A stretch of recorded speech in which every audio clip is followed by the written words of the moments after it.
earth has that happened? And you still managed to keep your baby alive, eh? What a good girl. What I have realised most of you do not know, due to my love of dogs and my team's love of dogs, we have also managed to acquire a family of nearly 150 rescue dogs. That makes us East Africa's largest dog rescue shelter. We are rescuing dogs that are being hung to euthanize them as they are seen as pests. We are rescuing dogs that are being shot by the authorities. We are rescuing dogs that we find endlessly that have been hit by cars on the main road. And just last week we rescued a dog whose leg had been chopped off by a bear trap, and she was walking around with the bone out whilst keeping her own puppy alive. In short, the story of rescue dogs in this country is one of extreme suffering and horror, ultimately. If you are interested in anything to do with the dog rescue shelter, if you follow the link, you will find the information about the current fundraising drive that we are having, and also if you follow the link there, you will see the website for KilimanjaroAnimalRescue.com. Thank you for the love and support, guys. Bye.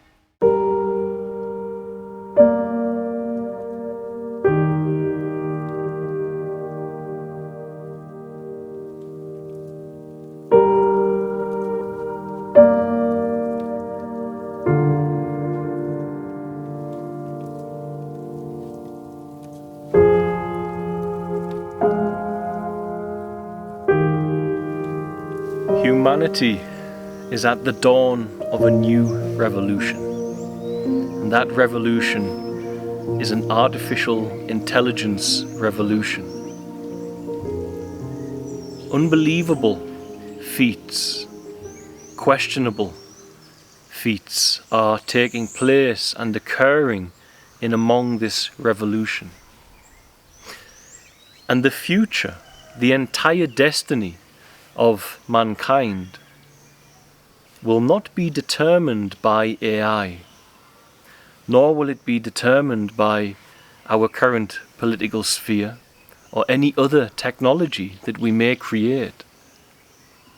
Our future will be determined on one topic, and that is humanity's capacity to engage in and fully understand spiritual warfare and its freedom from this limited perception of reality and enslavement to that perception that has been thrown over the consciousness, over the awareness of mankind.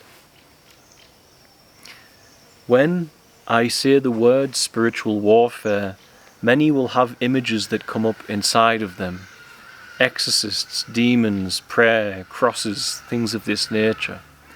All are very much valid and very much will be explored. However, if you are a human who has been restricted by society's programming, you may have some bad karma, as we would say, around this term spiritual warfare.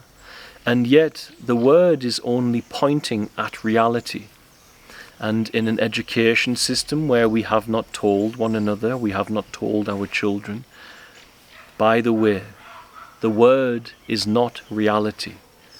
Once I have taught you the word tree, if, when the awareness that you are encounters a tree in this beautiful world, and you see the word tree, you will never see what that actually is again, and you lose a connection that we will point at with the term spiritual, but it's an energetic exchange between the organism we've pointed at with the term human and the life being poured forth we have pointed at with the term tree.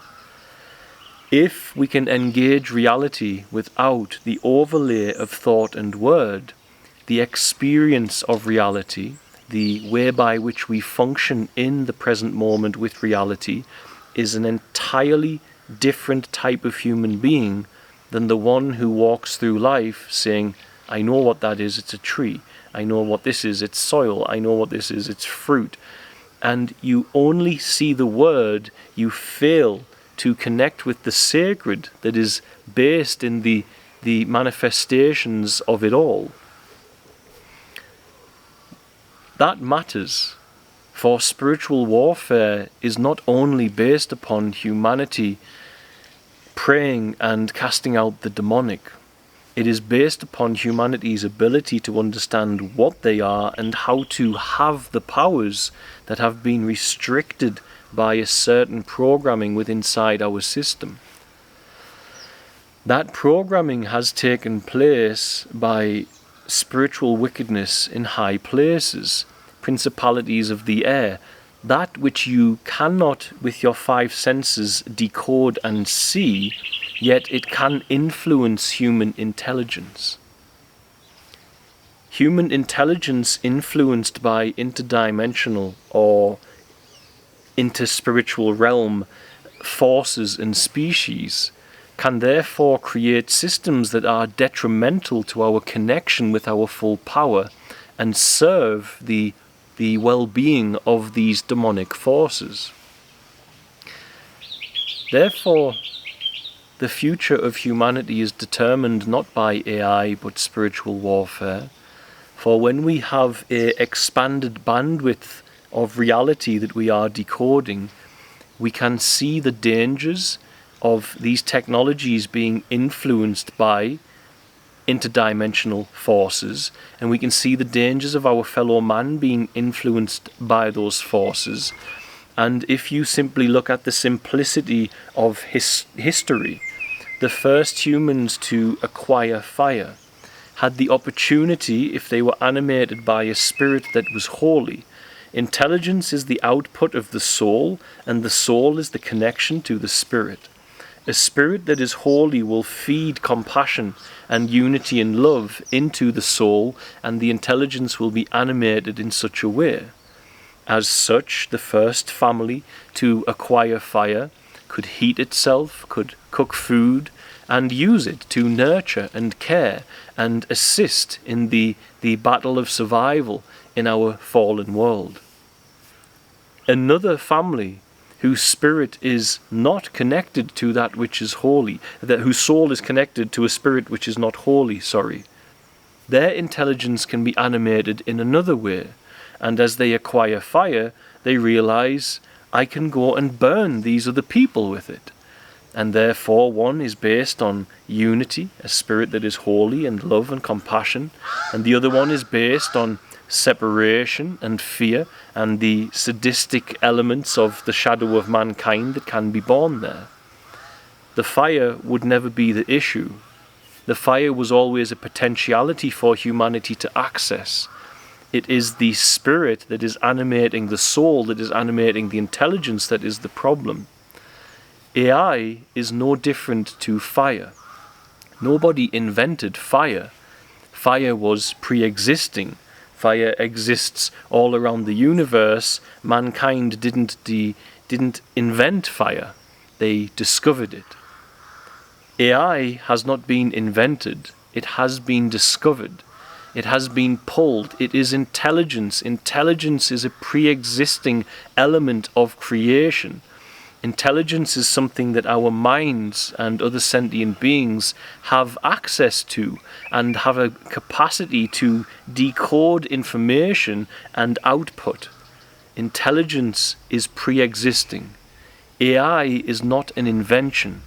It is mankind's expansion in its technological capability to decode another element, another resource of reality. We have taken the resource of fire, an element as it were, and we have harnessed fire.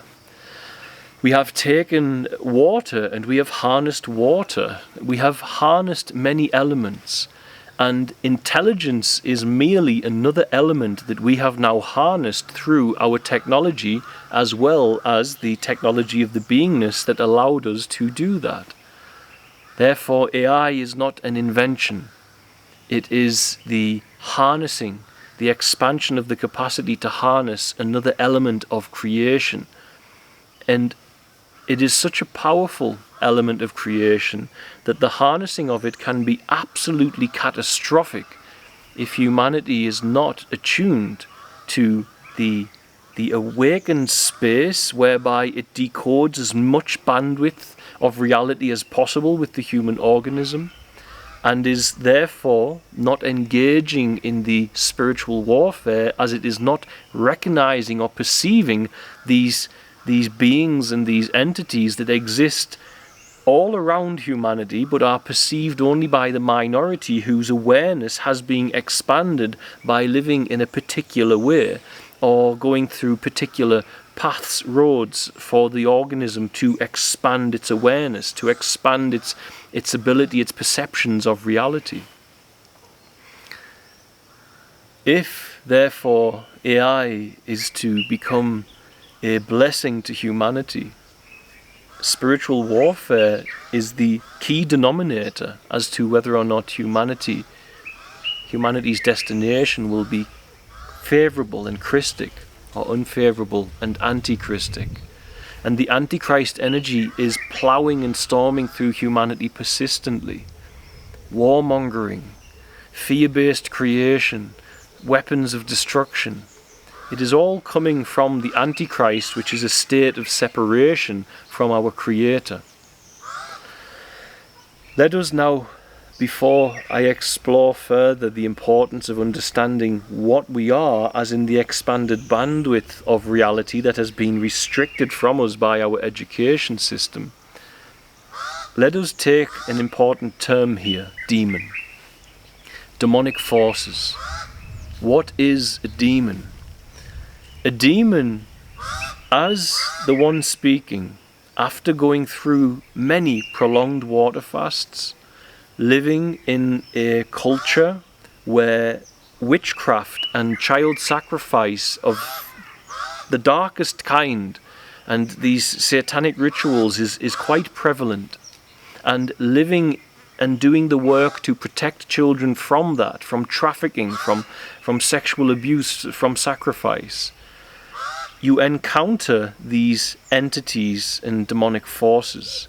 And the one speaking here, I speak from that perception in the hope to try and keep the awareness as connected to the present moment and the flow of the living God that can be found there without the personality refracting it and changing it. The one speaking has a lot of data in the mind on this topic, a lot of records. These entities have came in 3 demonic formats, I will say, and the other format are interdimensional species. Now, in religious terms, I believe the interdimensional species are that which are pointed at with the term fallen angels, and I'll get onto that shortly. But demons have came in 3 forms, and they are distinctive and different from interdimensional beings and species, as interdimensional beings and species appear to have a body in another dimension and are happy to have that body. But they are able to detach their consciousness and come and attach it to the human organisms or other sentient life forms, I presume, and experience this reality in the density of the 3D whilst not having to inhabit it. So indulge in the sensation through the people who become possessed or influenced or embodied by these interdimensional beings, and they get the chance to experience certain sensations and pleasures that from their dimension they would not. The demonic are different. The demonic are constantly in want of a body, and this is the defining factor with the demonic. Demons that come with a personality seem to be souls that never quite understood that worshipping the spirit of this world was not the goal of their manifestation. As the awareness came into the human organism has played a game with the awareness and ensnared it in this demented state, this amnesic state, that the world is where home will be and will give fulfillment. As the organism passes, it appears that some of those souls stay in this demented space, and they have personality, and they roam and seek to have a body to experience whatever their proclivity was towards surrendering to the god of this world, as Jesus called him, Satan, the spirit of this world that is unholy, to embody a human, to indulge in their addiction, to indulge in their immorality, whatever it may be. They are desperate for a body, and they are used and controlled by the interdimensional forces for their benefit, and I'll explain shortly why. The next form I have seen are generated by humans that are alive and are deceased, but the deceased humans have left this behind. The ones that are alive, persistent addictive energy patterns create a set of program codes inside your field. Look at this reality like a computer simulation. It'll help your mind deeply. The code that is brought forth from our Creator has been hacked by the fallen. So the original code of creation is base reality, but we have overlays here that are not base reality. From sentient life, living from pride, arrogance and rebellion, the fallen angels, spending millennia technologically, intellectually, fragmenting and decoding of much of our Creator as possible in the hope to become God themselves. The code that we generate as human organisms is a very real thing. And you can create codes or draw in codes of great healing and peace, and you will be a joy and a relief for humans to be around. You will be able to lay hands, as it said in Christianity, touch a human and send code to them that gives them great relief and relaxation and healing, as you have deleted all of these unfavorable codes inside their energy body, their soul awareness. As a human lives in addiction, the codes they create have the capacity to disembody from that human as an anchor and attach to another human's energy field. And they seem to not have personality, but do seem to have direction and want. And the want is to detach, to replicate, in the hope it can attach to another human, and that human starts to generate more of that code, be it addicted to alcohol. The code is generated in the field of the alcoholic. They get in company with another, and that code is passed to the other human being, and the hope for that code is that it will replicate itself in that human if they have some weakness. If it arrives at a human who is standing in the power of its full embodied beingness, that code will be diluted and deleted and purified into more favorable codes.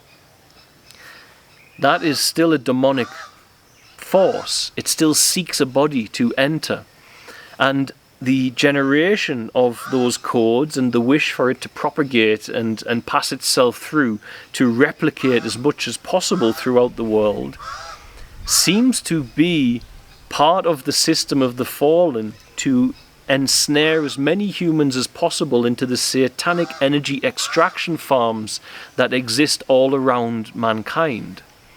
Those farms can look something like the pornography industry, the camgirl industry, gambling, alcoholism and things of this nature. These demonic energy extraction farms which are existing inside our human society are spaces where the light of humanity, the soul awareness, can be brought into lower frequency ranges and gathered and harnessed as a fuel by the fallen. The fallen seek energy persistently for their sojourn of rebellion. There's a causality for the demons in this world. They don't do it only for fun. There is a orchestrated intelligence behind it. And the other codes of demonic nature that I've seen that persistently seek a body are not created by the organic human and its repetitive behavior, but are sent into this reality by the fallen ones who are sending codes into this reality that are unfavorable, and they are artificially intelligently generated from all that I have perceived in the deliverance work we do. And they have the same mission as the codes that humans are generating themselves, to bring humans into these energy extraction farms and surrender. Yeshua encountered fallen program codes and immediately deleted them, sickness. Whenever he witnessed a fallen program code, Yeshua would come forth and delete it. He would overwrite the code. We too must enter that space of understanding so that we can have that same capacity to the best of our human ability. Those humans who become locked in the farm become like cattle being milked. Their energy is being milked from the pornography industry, from the casinos, from the bars, wherever it may be. And those who create those farms, those energy extraction farms within the human story, they will be rewarded with great material wealth. Not all who are materially wealthy have done this, for there is still the power of the Spirit that is holy moving in humanity, and it is moving to elevate great human beings who have the capacity to end suffering and bring light with the resources that the Creator can entrust them with. But there are those who create these energy extraction farms and industries, and they do it with no thought for the well-being of their mankind. They do it based on survival of the fittest rules, which is the rules of the God of this world, that says if you are weak enough to sell me your attention in the porn industry, I'm willing to gather your energy on behalf of Satan, and I will receive material wealth and power in this world in exchange for it. In the other sphere, the same technology in the hands of a spirit that is holy has created East Africa's largest solution for special needs children living in the worst suffering and crisis of probably any, or among the most marginalized of any children in the human story at this time. Therefore, the technology has been used by a spirit that is unholy or holy, and the result is that people receive from this community an opportunity to share, to care, an opportunity to be inspired, an opportunity to feel the love of the community, sharing and elevating these children and their well-being. And the result is not one of survival of the fittest, for we are coming together and nobody is suffering, nobody is losing their energy to a sin matrix to bring about this high energy frequency and vibration that we all experience together when we share and care for those in need. The highest form of religion, as it says in the Bible, James 1:27, to visit the widows and the orphans and stay unblemished from this world.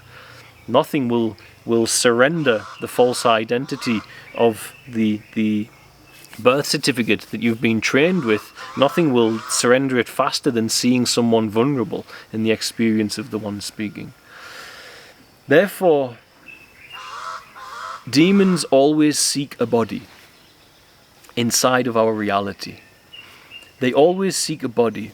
And that is why I feel Yeshua, for example, when he cast the demons out of the pigs, out of the man and into the pigs, was providing a mercy to that man. That man would be fought by the demonic forces within him, for they want a body more than anything. Therefore, if there's another host for them to go to, rather than wandering as endless code in the abyss, then they will happily leave the host to go to the pigs, for example. Yeshua did a mercy as there were so many within the man. The demonic forces are used as minions for the goal of the interdimensional fallen angels. And the fallen angels, I perceive, are a multitude of species that have chosen the spirit of rebellion of our Creator. There is one particular species I see over and over, but there seem to be others that are united, engaged, or have been overthrown by their power. These are fragments of the original story of the fallen angels, I perceive. This is what this is. Therefore, for we as human beings to understand how we are going to ensure that AI is handled correctly, spiritual warfare is key. Now, the key is the true human power. And the true human power is to call upon the entire power of this planet, of the Creator, of Christ, of all of that energy that goes into making this planet a reality, and become a channel and a conduit for that energy and the codes of that energy to come into this world unrefracted, undiluted, unpolluted by an element of the fallen nature of man, which is the element of the mind which persistently creates identities within it. Identities will always take a human away from being a power for Christ. Yeshua said, unless you hate your mother, your father, your brother, your sister, your husband, your wife, even your own children and your own life, you can't be my disciple. Last year, this human organism and the awareness within it has a personal history and a story to share. Last year, the one speaking, the life and of the family, my children, my wife, were in jeopardy. We were instructed, we were told that people were following myself, particularly after a battle with some politically dark human beings here who wished to use the disabled children for self-gain. After pulling every string to scare the one speaking out of the country, all of those political strings failed, and then the fear was that I was being followed for a potential attempt on my life. Therefore, an armed escort 24 hours a day was with us. There's still that armed patrol and guard with my family 24 hours a day. And inside the organism that was serving Christ willingly, that was here to do the will of our Creator, that was brought into this nation by hearing the voice of God. There was no planning, there was no analysis, no research, no education. It was a state whereby the organism was in a perceived inner peace that gave birth to a loving awareness. And that loving awareness was docile in a sense, as it no longer put labels on everything.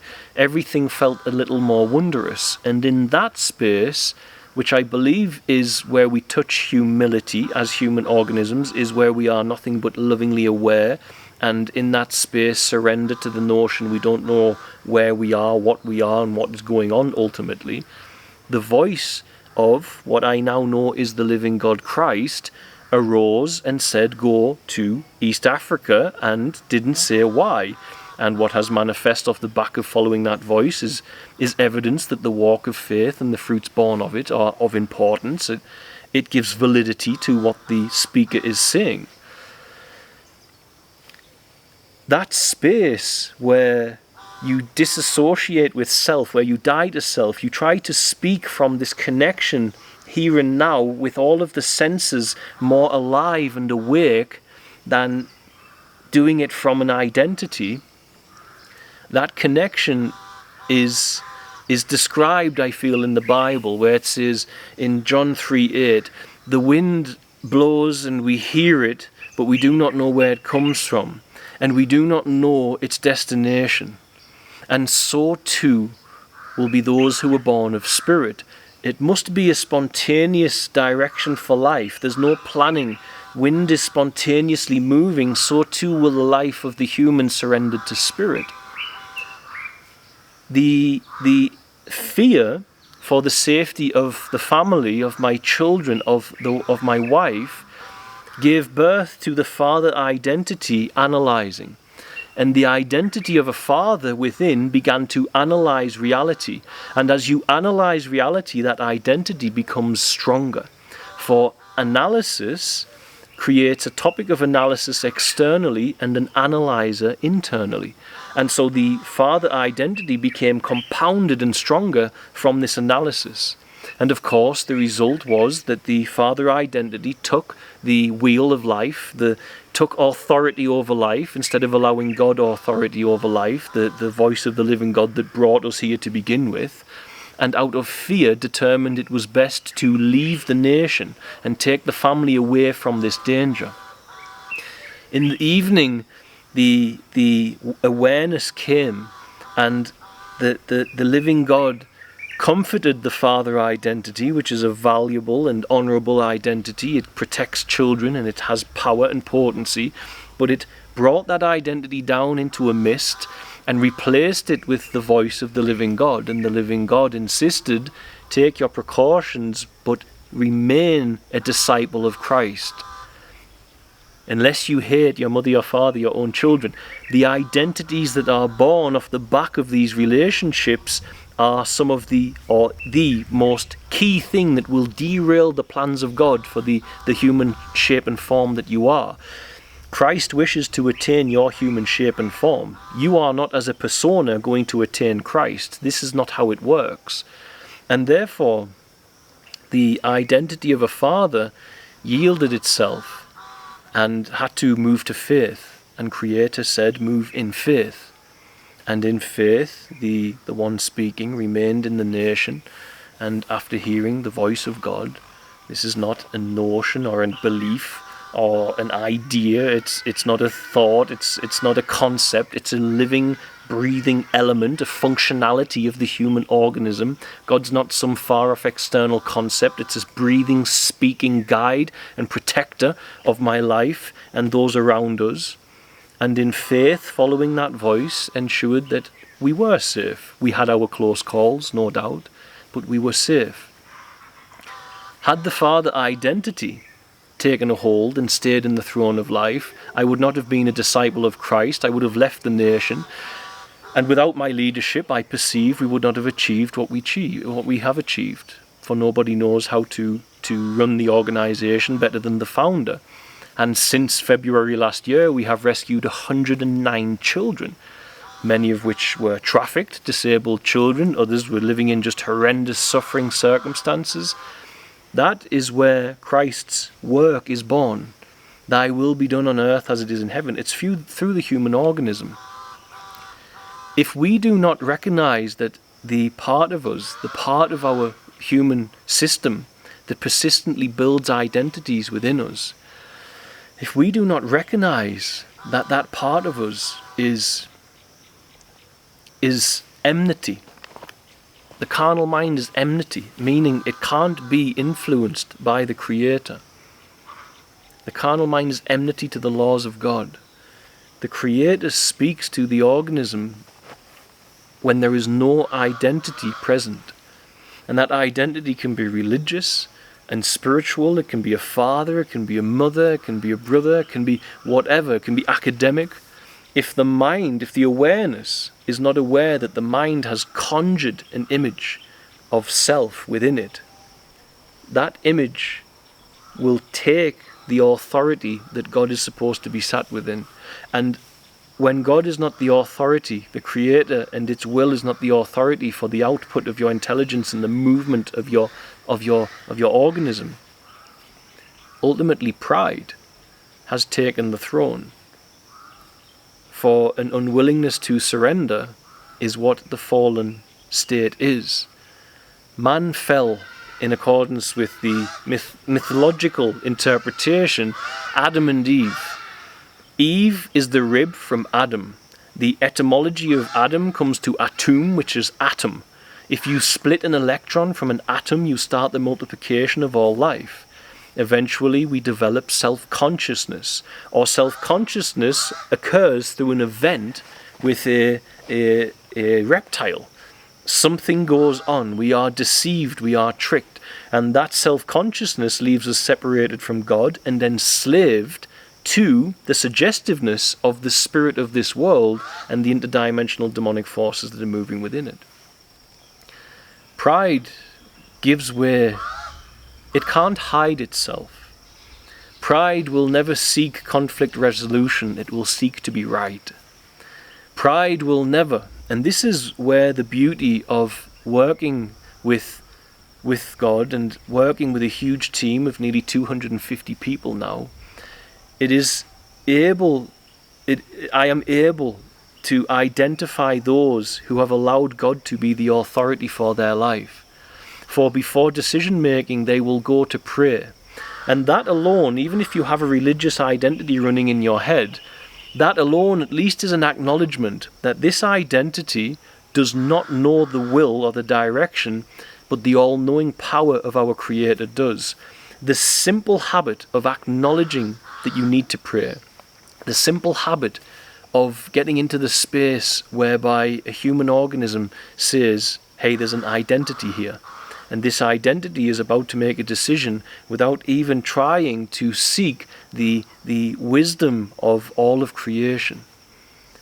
When I know I am with those who have surrendered that God is ultimate authority, they will always go into, certain people will speak that they must pray first before decision making.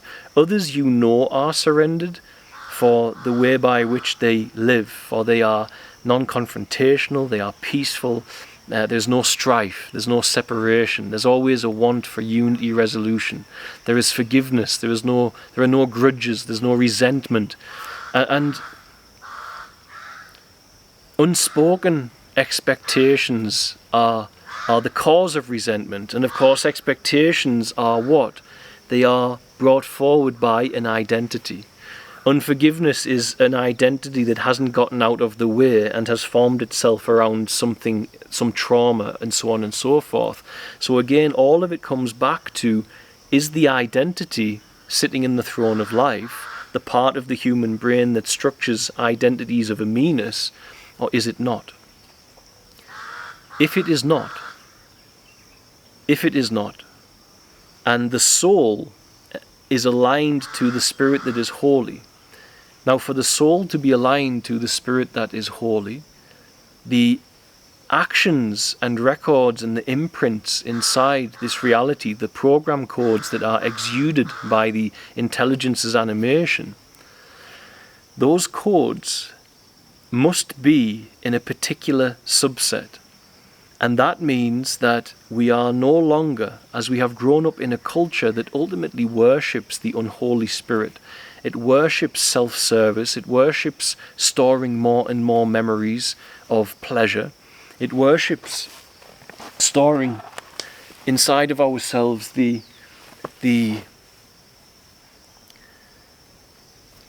images of sensory pleasure and chasing after them. This state of being where you take the limited vitality of our Creator that is within you and you surrender it to the pursuit of the sensations of the world. Not that pleasure is demonic. There will be a time for pleasure in the flow, when you are, as John 3:8 is surrendered to spirit, when you're like the wind. The Creator will give you pleasure, will give you joy, but if it is the living God that is leading you in the flow of life, all is well. If, though, it is the structure of a meanness, if it is the image and identity, if it's that father identity, if it's that addict identity, if it is that cultural identity based on your personal history, whatever identity it may be, if it is taking the vitality and giving it to the world, if it's giving it to these energy extraction farms and so on and so forth, if you awaken into the emptiness of awareness, your soul will be more planted with the unholy spirit. And unfortunately, for many people who engage in meditation and New Age practice, they enter these spaces of awareness, but they are immediately confronted with the demonic. For you are an antenna to the spiritual. And because you have not lived in acknowledgement of that which is surrendering your energy, not to the will of our Creator and that highest love that has no condition, instead you are seeking self-worth and self-identity in in immorality, pleasure, deception, lies, things of this nature as well, which I'll get onto momentarily. If you become aware and empty, two people are on the end of the phone, the spirit that is holy or the spirit that is unholy.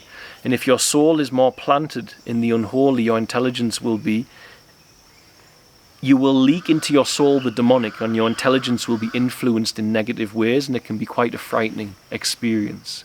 That's why we must repent of those activities that align us to the spirit of the world. Those activities that you have done, that you have an inbuilt system for. If I had a movie of your entire life and I was going to show that movie to your family and your friends and your children, every second of it, which parts would you not want anybody to see? That is your inbuilt conscience that has been bombarded by the programming of culture.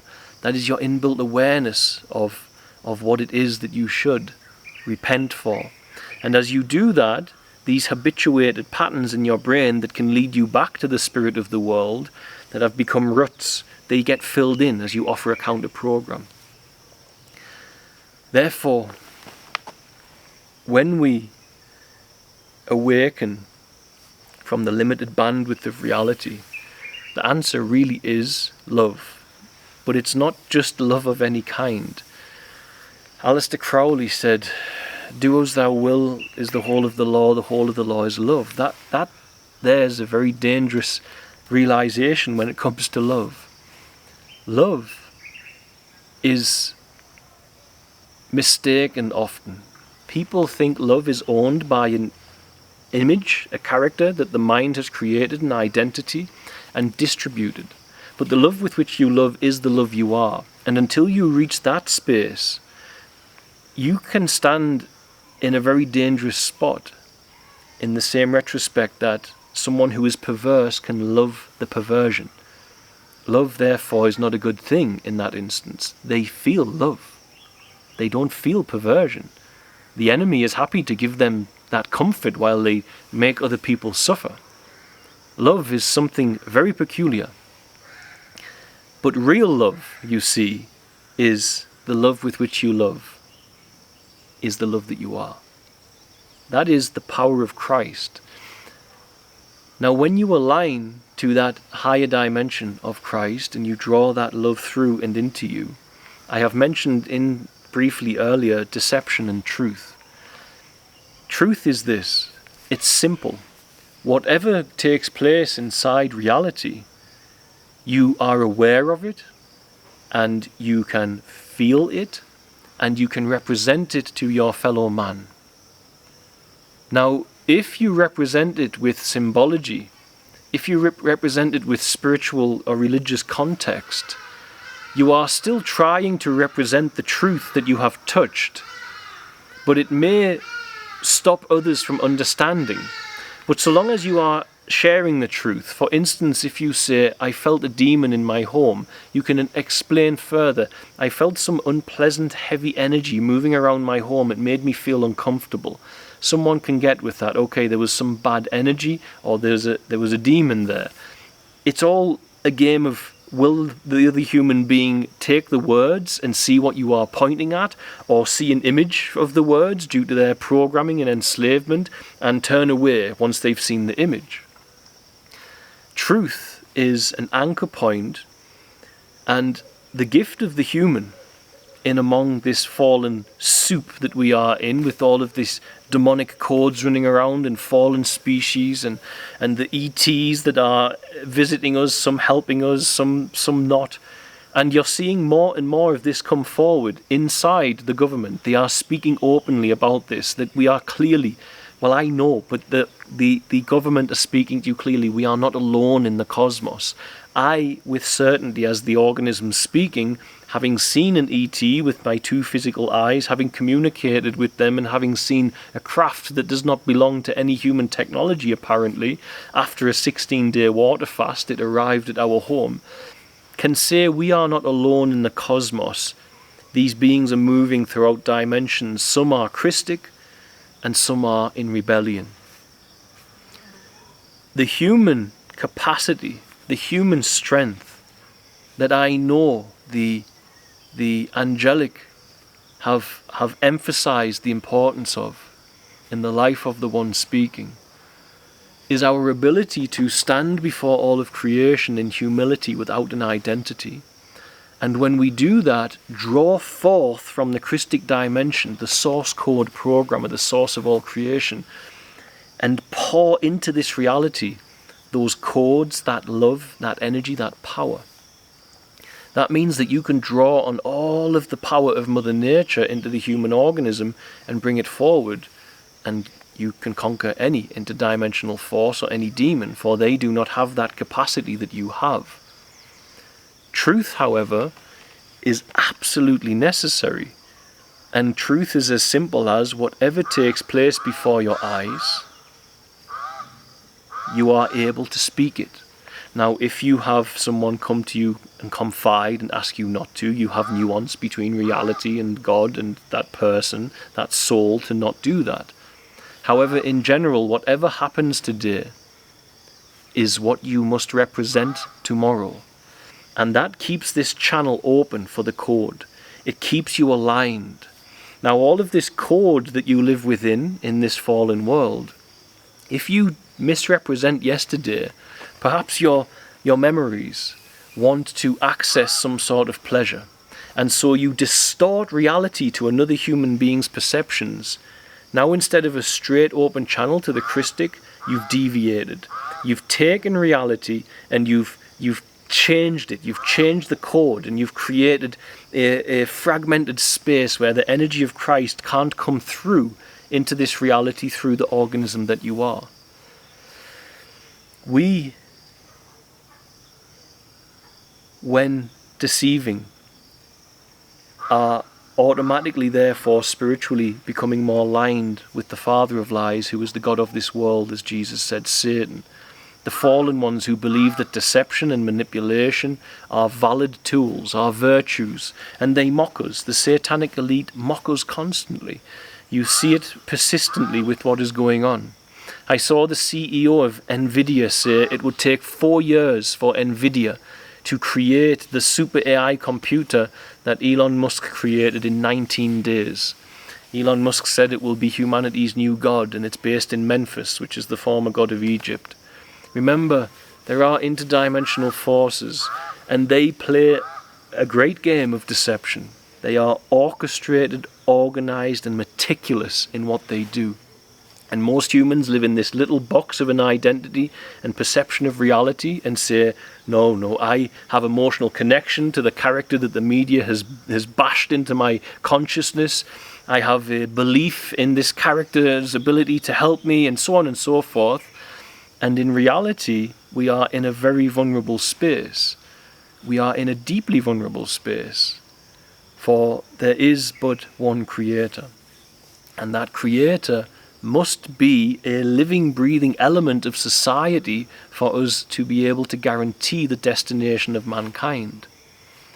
Truth, as an individual, will allow you to draw codes from the Christic that can overthrow any demonic force that is attached to a human, or any interdimensional species that is influencing or attached to a human.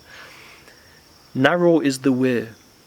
The more you can stand in truth, which is profoundly difficult, organic, original truth, no plagiarism and so on and so forth, the more you can go through reality, never misrepresenting what you have experienced as the organism and awareness you are, the more aligned with the Christ codes and ability to bring them forth into this world you will be. Therefore, the greatest answer is Christic love. It is holy love. It's a frequency that's tight. And as it comes into this world through humans who are not refracting it through deception, or not refracting it through the conditions of an identity that the fallen nature persistently tries to create in thought, you see, the identity will say, I don't love that person due to this problem in the past, or they look a particular way, or I don't love them because I don't have relationship with them. Whereas the identity-free human organism will exude the energy of the Christic love and all of the program codes that are contained within it into this reality, unrefracted by the personal self and unrefracted by deception and any connection to worshipping the spirit that is unholy, the satanic extraction matrix that most of us have been at some point entrenched in, still are. Some are escaping, some have largely escaped. All of this plays down to one element, therefore. For humanity's future to be known, each individual must take responsibility, each individual human organism with awareness within it, to acknowledge that the existence of a personal individual is a complete illusory construct of thought. And beyond there starts the ability for us to start delivering people by bringing codes in from Christ, where you touch a human organism and you delete or you absorb the codes from them into your own code and it doesn't affect you. You begin to drive out the demonic codes that are haunting humanity, that are creating war and genocide and separation. And all conflict is born of what I am referencing. The space where we are empty to be filled with Christ is a space without thought, label and identity. And if you look at a human in that place, if they are connected to Christ and they are not linked through their activities to the spirit of the world, Satan, what will remain is a being that is just lovingly aware and can offer right, compassionate action and speech throughout its life to the best of its conscious ability, so long as it remains conscious. Of course, we all have a fallen nature, so we'll move back to unconsciousness at times. This is what takes place. However, if we remain conscious, if we stay in that space, we have died and Christ has been born. And therefore each individual's responsibility is to become a conduit for the power of Christ into this world. And that takes place when you recognize that the identities you have created inside the mind are merely thoughts and therefore do not exist. In that space, spiritual warfare takes place not through the will of an identity, but through the Christic codes having an open channel to enter this world. And they will influence and educate your intelligence, they will influence and educate your awareness, and they will guide the awareness that you are into miraculous events and happenings. And before you know it, you will be walking up to people who are struggling with addiction, and you will drive all of that off of them, and they'll thank you and say, "I've not felt so light in years." Or you will be with a child who has been sick and tormented, and as you have remained empty, as you have not taken pride and you've left God as absolute authority to the best of the human capacity that you have, then as you come to that child's space and you hold them, then the child will be delivered from the density and the heaviness that has tormented them through whatever suffering they've gone through or whatever abuse they have gone through. And all of a sudden you will recognize, as awareness, the works of Christ are appearing through the human organism I formerly mistook to be an Englishman, and a father, and a husband, and a CEO, and a YouTube personality. All of these labels that awareness is aware of clearly are not it. The base reality is awareness. And when we can come back to that base reality, and we are repentant, so we're not connecting to our soul, to the spirit of the world, there is where we determine the outcome of humanity's destination. For there, the use of AI will be one that is wise and filled with the Christ. And at present, the awareness of the one speaking here has grave concerns that, witnessing the amount of war and atrocity that is going on inside our human species, witnessing what I witnessed firsthand with the trafficked children that personally alone without the team have taken 5, I believe, in the last 3 months from gangs on the street, where I just stopped the vehicle and took a disabled trafficked child off the hands of these demonic gangs that were using them for begging.